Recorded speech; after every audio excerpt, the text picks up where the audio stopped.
Salam alaikum. Nous sommes toujours dans le chapitre 2, l'influence des facteurs édaphiques sur la répartition des êtres vivants. On va étudier dans cette capsule les caractéristiques du sol, notamment les caractéristiques physiques du sol.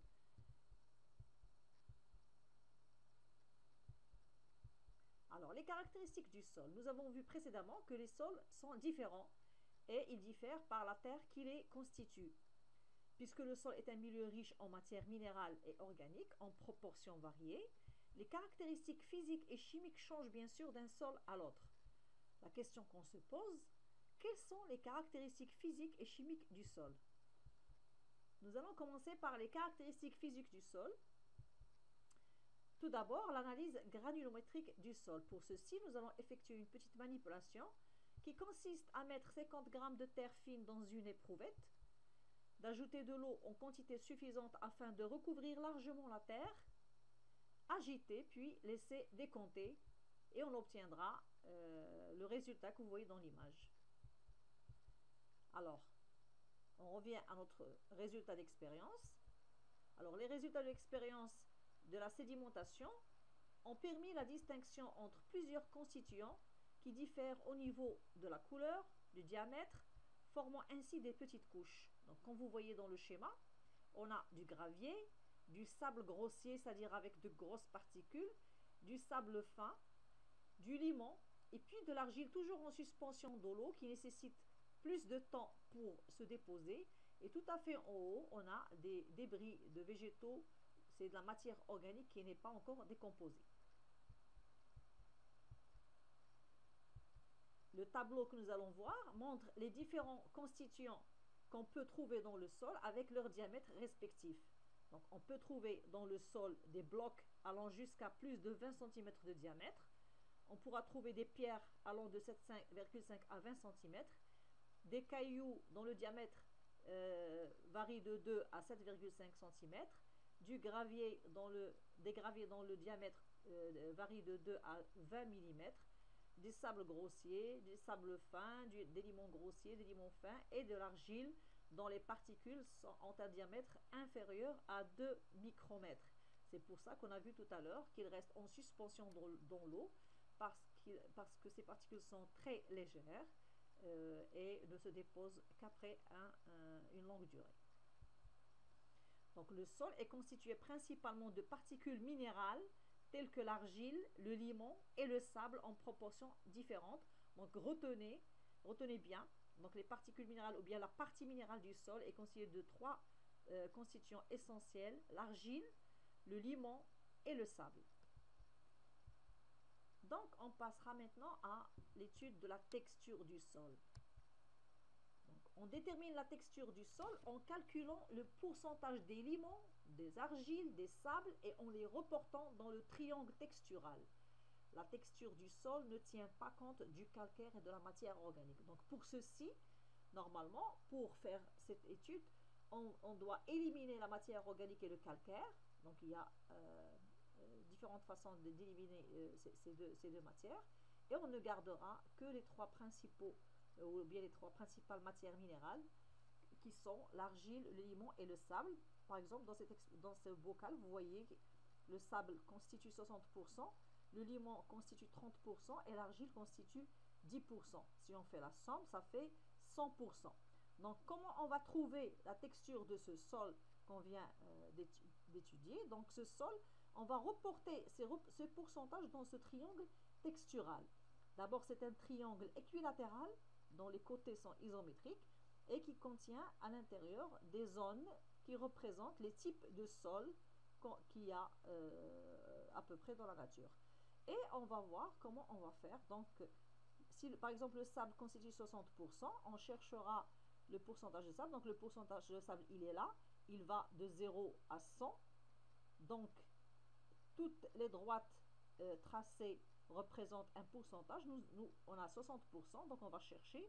Ici, c'est 0, 10, 20, 30, 40, 50, 60. Donc, on tracera une droite 60 qui représente 60%. Le limon représente 30%. Alors, le limon, c'est par là. Donc, on va de 0 à 100. On va chercher donc 0, 10, 20, 30, on tracera une droite qui représente 30% de limon. L'argile constitue 10%, donc nous allons chercher le pourcentage d'argile. Donc le pourcentage d'argile, il est par là. On va de 0 à 100, donc 0, 10, donc voici la droite qui représente 10. Et regardez, toutes les droites se rencontrent en un seul point, et ce point nous indiquera le type de sol. Donc ici où se trouve le point, c'est le type de sol. Il est entre un sol limono-sableux et un sol limoneux demi-fin. Donc ça dépend des triangles des textures. On trouvera bien sûr des types de sols différents ou bien de plus en plus détaillés. Nous allons voir comment on a pu construire ce triangle textural. Alors, on tient compte toujours des trois constituants minéraux qui sont le sable, l'argile et le limon. Donc, il s'agit d'un triangle équilatéral dont les côtés sont isométriques et chaque côté représente les pourcentages d'un des constituants minéraux. Alors, si on commence par le rouge qui est le sable, ce trait représente 0%, puis le deuxième trait 10%, le troisième 20%, le quatrième 30%, et ainsi de suite, jusqu'au pourcentage 90%, et puis 100%. Donc ce point représente le maximum, c'est 100%. D'accord?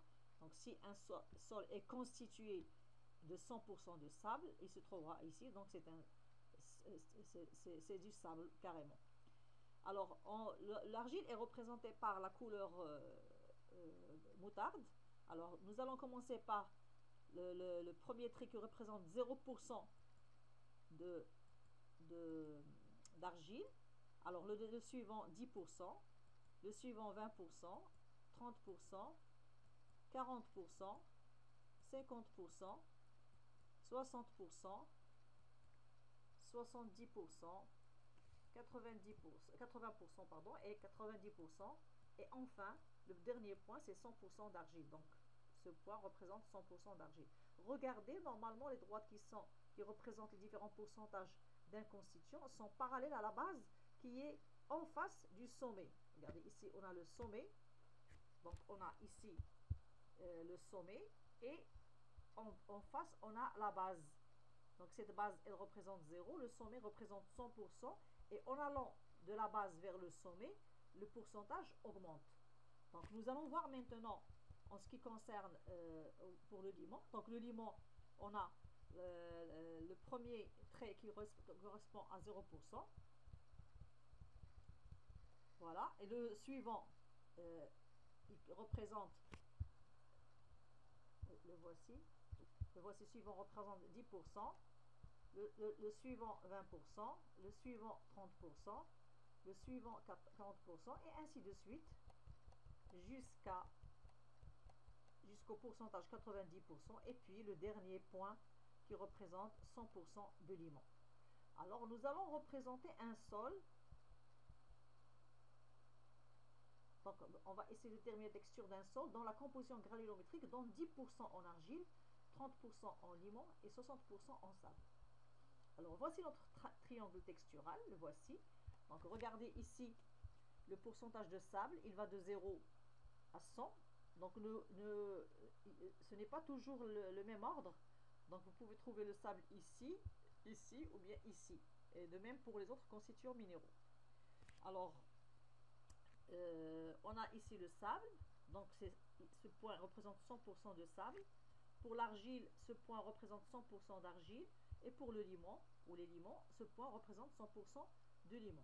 À l'intérieur du triangle textural, vous voyez, il y a des zones qui ont des noms. Par exemple, là, cette zone, c'est l'argile. Cette zone, c'est l'argile sableuse, etc. Donc, ce sont les types de sols. Si on trouve notre point dans l'une des zones, on va dire que le type de sol est de même que cette partie. Alors, nous allons voir, par exemple, pour l'argile, il est constitué de 10%. Donc, voici l'argile, il est constitué de 10%. Pour le limon, 30%. Donc, voilà le 30%. On trace notre trait de 30%. Pour le sable, il représente 60%. Donc regardez, 0, 10, 20, 30, 40, 50 et 60%. Regardez, les 3 points se retrouvent en un seul point. Donc notre sol est de type limon sableux. Donc ceci nous mène à déterminer la texture du sol, de ce sol qu'on a étudié. Donc c'est du limon sableux. Donc la texture du sol est définie par la composition granulométrique des éléments minéraux solides, par la représentation des proportions de l'argile, des limons et sable sur le triangle textural.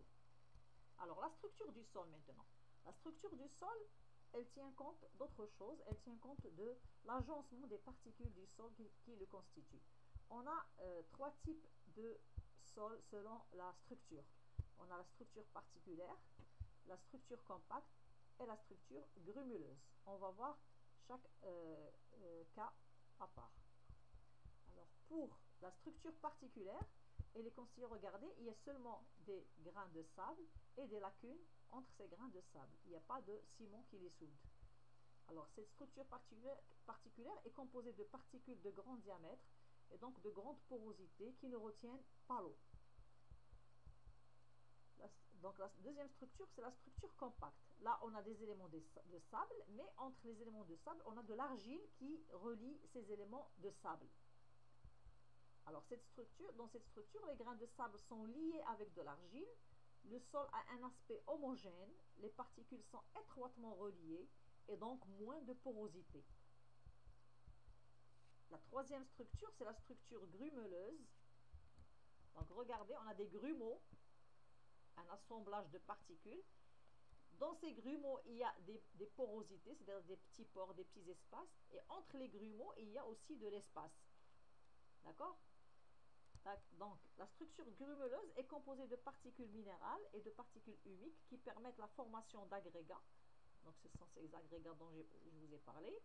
Complexe qui constitue d'un complexe argilo-humique. On va en parler dans des paragraphes prochains, dans d'autres paragraphes, avec des petites porosités capables de retenir l'eau. Et entre ces agrégats existent des porosités. Donc, entre ces agrégats, regardez, il y a des porosités, donc des porosités, des espaces vides qui permettent l'aération du sol utilisable par les végétaux.